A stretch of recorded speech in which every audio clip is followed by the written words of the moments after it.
Adana hurriedly tapped away at her laptop, the sound of her mannequin nails clacking against the keyboard.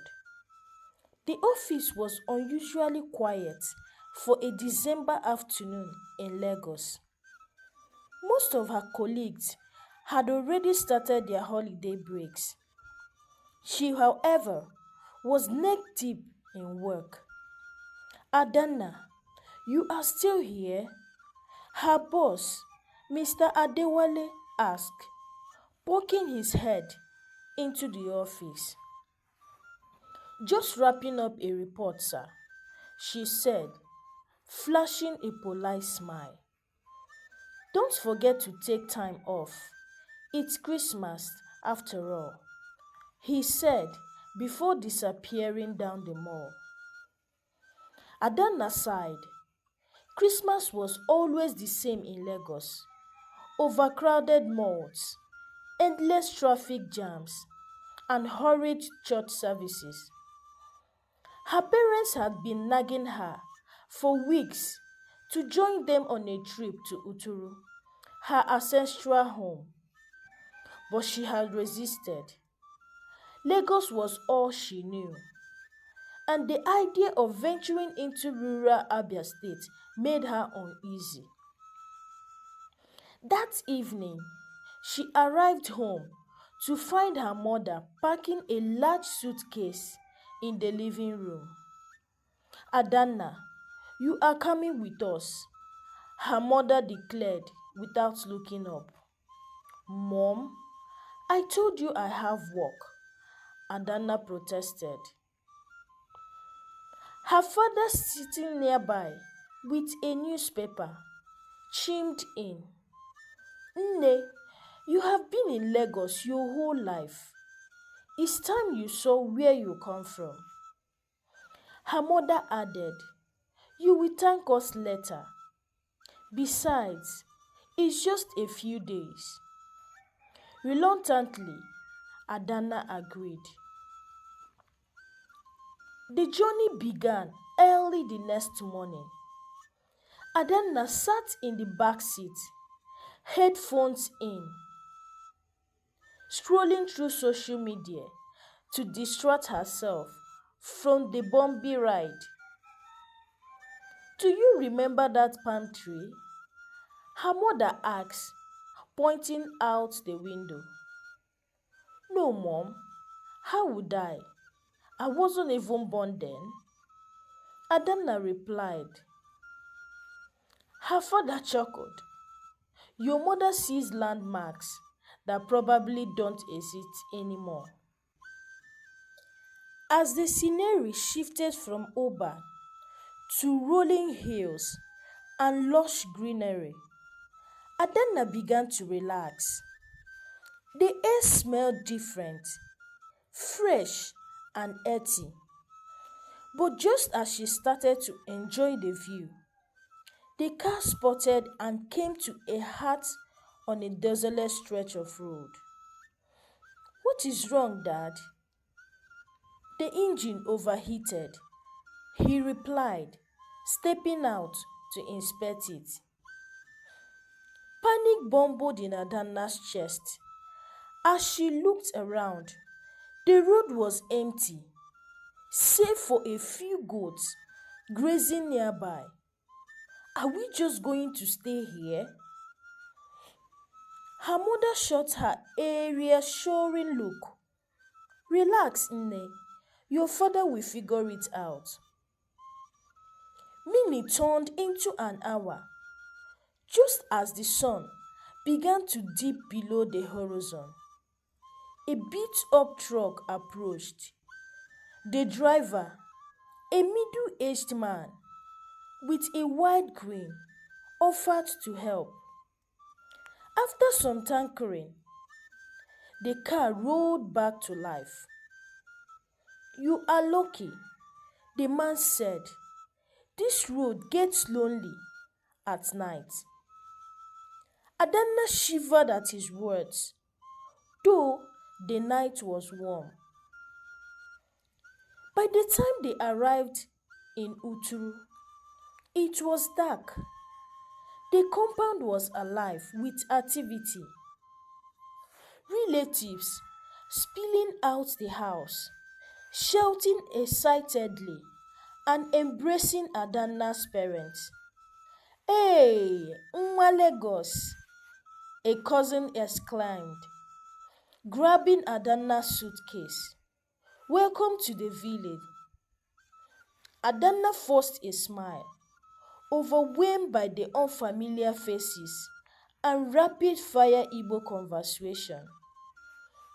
Her grandmother, Mama Ejima, emerged from the house, her eyes lighting up when she saw Adanna.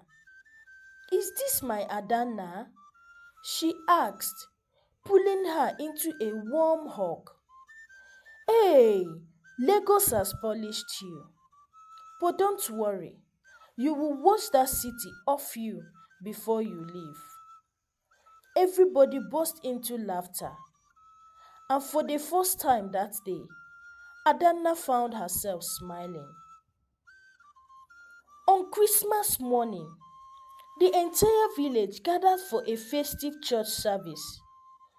Adanna wore a traditional outfit Mama Ejima had made for her, and she couldn't help but feel a sense of pride. The day was filled with laughter, food, and dancing. Adanna joined the village youth in a cultural dance, her awkward step earning her cheers and applause. Later that evening, as she sat under the stars with her cousins, she realized how much the trip has changed her. "This place," she said softly, "it feels like home." Kelechi said, "Told you Nwa Lagos will find her roots." Adanna laughed, her heart full. For the first time in her life, she understood what it meant to belong. The next morning, Adanna joined her cousins on a tour of the village. They showed her the market, the stream, and the church.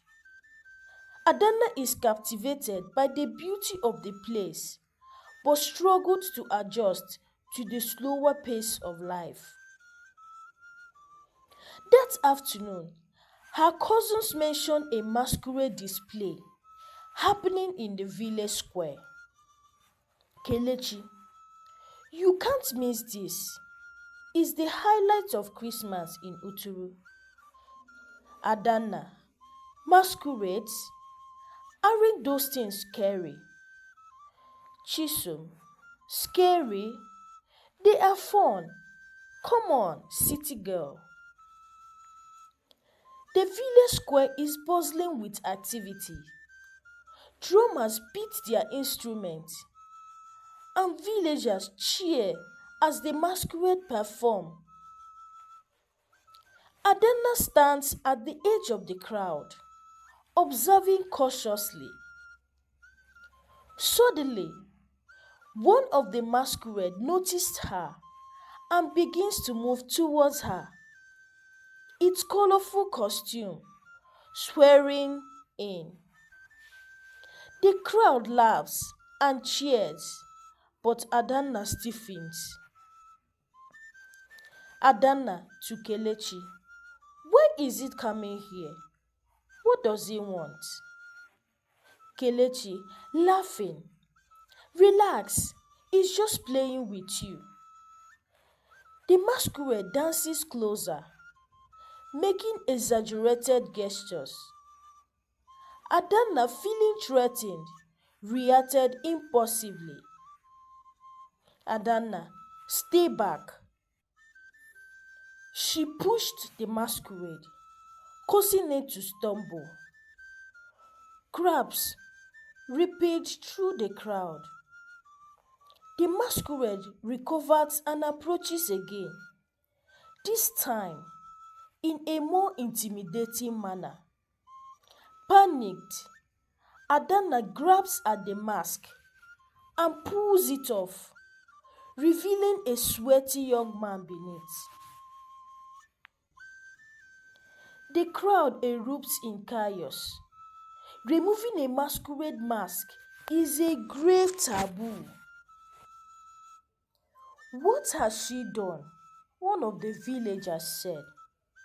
Kelechi, whispering urgently, Adana, you have crossed a line. You need to apologize now. The unmasked performer looks furious but says nothing, stepping away as elders begin to intervene. That evening, Adana sits with her parents and Mama Ejima, who looks deeply disappointed. Do you know what you've done? Mama Ejima said. A masquerade is sacred. It represents the spirit of our ancestors. Adana, defensive. It scared me. I didn't mean to disrespect anyone. Mr. Mwokike, sternly, Adana, fear is no excuse. You acted without thinking. In this village, respect is everything. The family agrees that Adana must make amends. The next morning, she visits the unmasked performer with her parents. Adana, sincerely, I'm sorry for what I did. I didn't understand the importance of the masquerade. Please forgive me. The young man accepts her apology, but the incident leaves Adana shaking. The rest of the holiday is a journey of self-discovery for Adana. She spends time with Mama Ejima, learning about the history and significance of Igbo traditions. You see, my child, our culture is not something to fear. It's something to cherish, but you must approach it with humility. When the family returns to Lagos, Adana carries the lessons of Uturu with her. She begins to learn Igbo, incorporates traditional patterns into her fashion designs, and returns to the village every year to reconnect with her roots. It's important to understand and respect traditions, even if they seem unfamiliar or intimidating. Reacting impulsively can lead to unintended consequences. Taking a moment to think can prevent conflict. Understanding one's roots can enrich one's identity and provide a sense of belonging. Approaching unfamiliar situations with an open mind and humility can lead to growth and learning. Thank you for watching. Please, if you've not subscribed to this YouTube channel, please do so to subscribe, like, give it a thumbs up, share to your loved ones, and more will be coming your way. Bye.